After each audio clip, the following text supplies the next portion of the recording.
Hi, just to remind you all once again, I'm Anthony Paton. It's very kind of you to liberate me as an independent because I've got a government hat to remove, and then I've got a field guiding hat to remove, and a culture guiding hat, and even a bird guiding hat, and now I'm independent. So thanks very much. My independence is probably to do with my master's thesis, which I completed, I completed in 2006, but I think my capped and tapped ceremony was more than a year later, when my lecturer had quite finished wading through this rather over too long master's thesis. But it does have some fairly short summaries at the end, in which I tried to describe the situation, and the long and the short of it is, I don't think that many of those problem statements which are in the conclusion of my master's are very different to how things are today, to be perfectly honest. I said I wrote a master's thesis which was on, in fact the title of the master's thesis was Transformation of the Myth and the Myth of Transformation, 100 Years of Guiding in South African Game Reserves. And to give a very short synopsis of it, historically we have we live on the European Christian white hunter myth and all the things that those are based on, and lo and behold, 100 years later, the guide is still a white male middle class person who changes tires and has a rifle. I think that history turns slowly.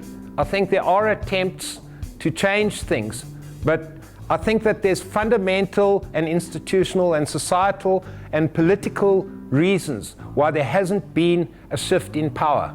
I remember that P.W. de Klerk and Gorbachev are probably in a very, very small club of people who have power, who dismantled their own power and said, we'll give it away from ourselves. And I think that partly, I mean, if I ask people around here, imagine a head guide.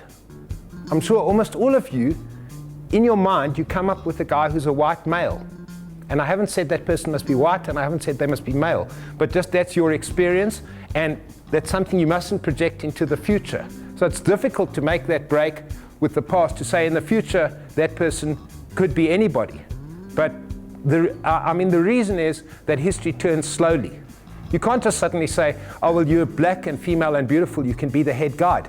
That person has got to get the experience that they need to do the job. And it's up to all of us here to transform our society. And part of the problem is we don't have, it's got to start at grassroots.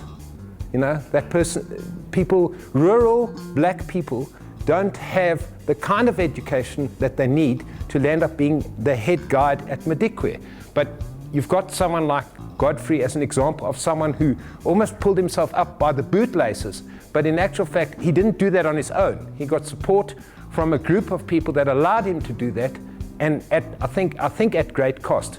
So the accountant who cited that this problem is systemic and it must be solved on an economic or ecological basis where it becomes worthwhile to the people who get the benefits in the end.